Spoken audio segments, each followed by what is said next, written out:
Assalamualaikum warahmatullahi wabarakatuh. Selamat sore. Bapak dan Ibu sekalian, saya ingin menjawab satu pertanyaan yang sederhana. Apakah yang dimaksud dengan pembelajaran jarak jauh itu adalah tatap maya atau web conference? Nah, gitu ya. Ini adalah pertanyaan yang sederhana.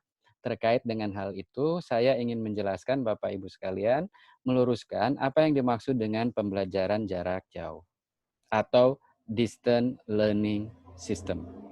Mari kita coba perhatikan. Bapak dan Ibu sekalian, untuk menjelaskan tentang konsep pembelajaran jarak jauh, saya ingin mengajak Bapak Ibu untuk memperhatikan ruang belajar yang tampil di layar ini.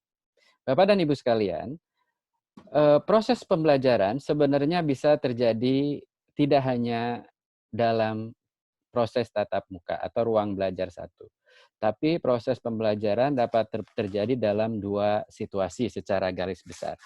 Yang pertama adalah proses pembelajaran dapat terjadi melalui satu proses yang namanya synchronous learning. Artinya, antara yang belajar dan membelajarkan terikat oleh waktu, sehingga harus ada jadwal, gitu ya.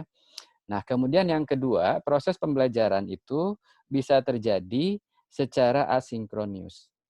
Artinya tidak terikat waktu, bahkan tidak terikat oleh ruang, sehingga bisa belajar kapan saja dan di mana saja. Nah, synchronous learning atau proses pembelajaran sinkron, ini kalau kita ingin kelompokkan lagi, dapat kita kelompokkan menjadi dua kelompok. Kelompok yang pertama adalah disebut dengan live synchronous learning atau dalam bahasa kita disebut dengan tatap muka. Ya. Kenapa? Karena antara yang belajar dengan yang membelajarkan ada pada ruang dan waktu yang sama. Gitu ya. Artinya kita sebagai dosen dan mahasiswa kalau ingin melakukan proses belajar harus terjadi di ruangan kelas. Nah, kemudian yang kedua disebut dengan live synchronous learning. Nah, bahasa kita adalah tatap maya. Artinya kita bisa membelajarkan dari kapan di mana saja dan dengan mahasiswa di mana saja, tapi pada waktu yang sama. Itulah harus terjadwal. Nah, biasanya kita lakukan dengan konferensi audio, video, atau web conference yang selama ini lebih banyak adalah web conference. Nah, untuk asynchronous learning, kita bisa kelompokkan menjadi dua kelompok besar juga. Yang pertama adalah self-directed asynchronous learning. Saya beri judul di sini adalah ruang belajar 3.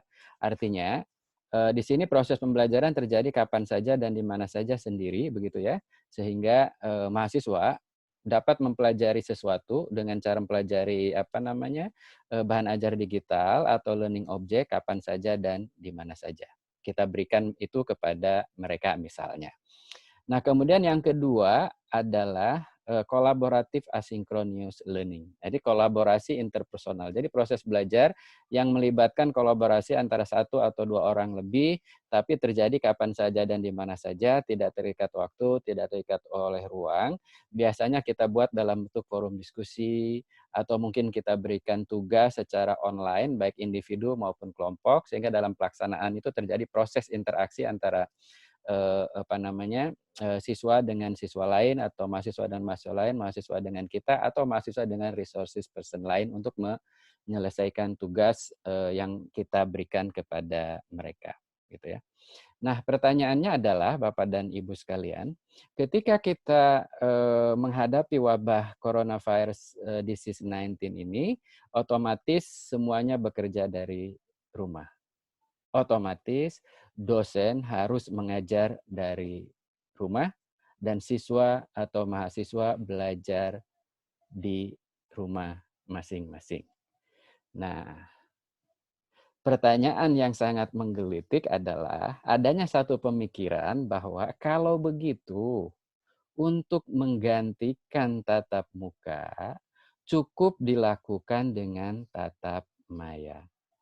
Dan sebagian orang menganggap bahwa yang namanya pembelajaran jarak jauh adalah tatap maya dengan menggunakan teleconference. Nah, ini yang ingin kita luruskan. gitu ya, terkait dengan sistem pembelajaran daring.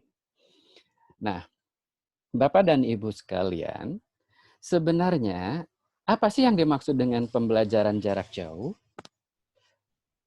Pembelajaran jarak jauh adalah satu proses pembelajaran yang karena terpisah jarak antara yang belajar dengan yang membelajarkan, maka harus dijembatani oleh teknologi komunikasi.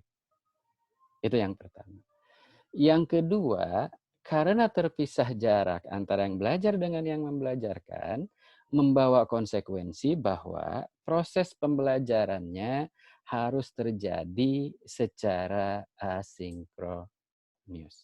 Atau bahasa lain adalah flexible learning.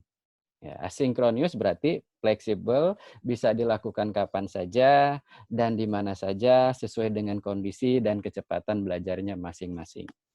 Nah, oleh karena itu konsekuensi yang ketiga, maka harus menggunakan pendekatan sistem belajar mandiri. Nah, dengan demikian, Bapak dan Ibu sekalian, sistem pembelajaran jarak jauh karena ada 3 konsekuensi tadi, gitu, terpisah jarak itu akan memberikan 3 konsekuensi tadi, maka proses pembelajarannya menekankan pada peristiwa belajar yang terjadi secara asinkronus learning.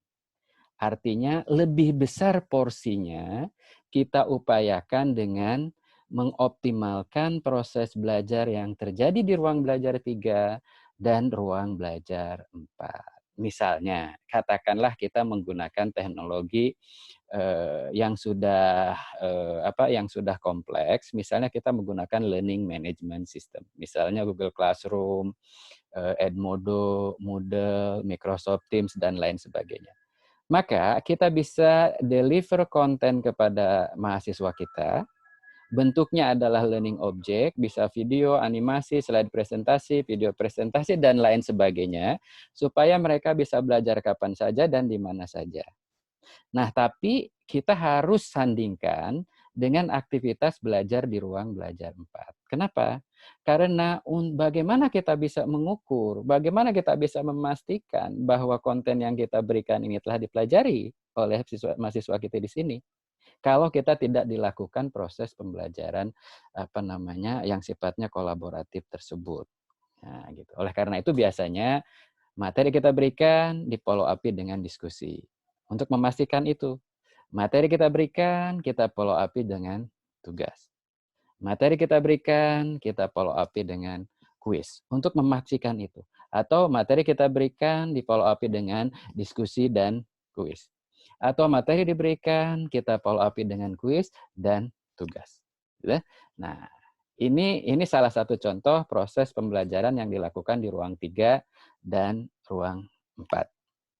Nah, ada kalanya kita gunakan ruang belajar 2, tatap maya, gitu ya.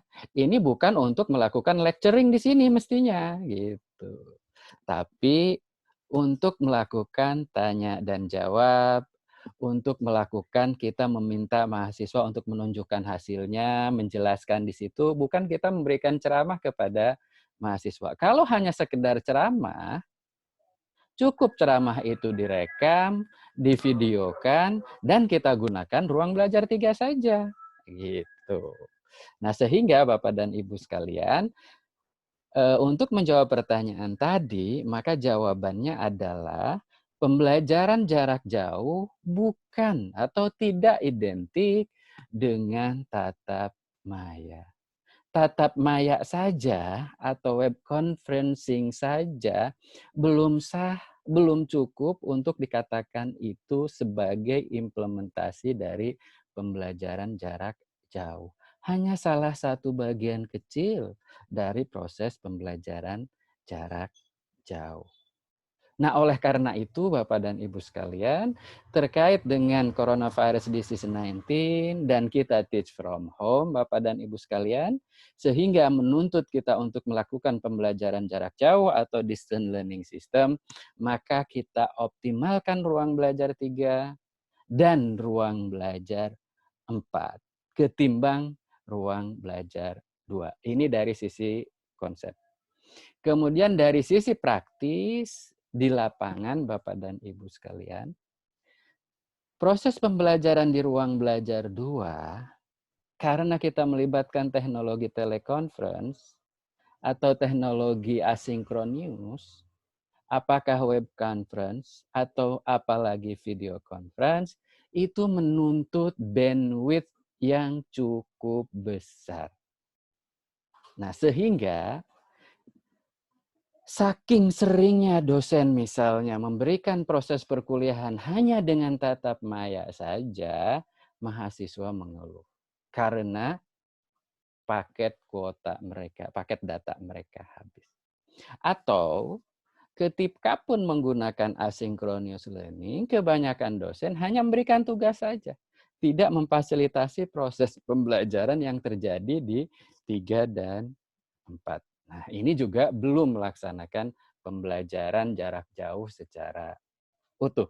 Nah, oleh karena itu Bapak dan Ibu sekalian, mari kita mengajar dari rumah, mari kita terapkan sistem pembelajaran jarak jauh dengan sebenar-benar sistem pembelajaran jarak jauh.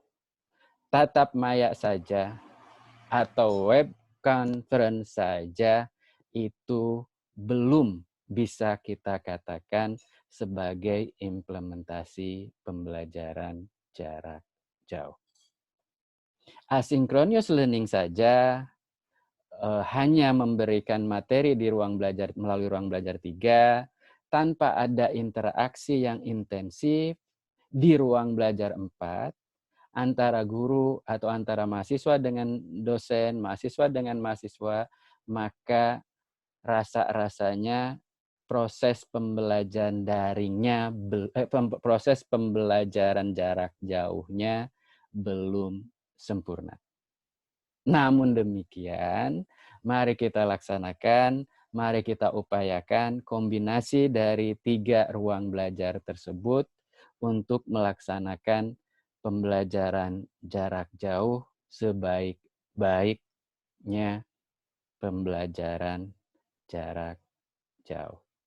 Terima kasih. Assalamualaikum warahmatullahi wabarakatuh.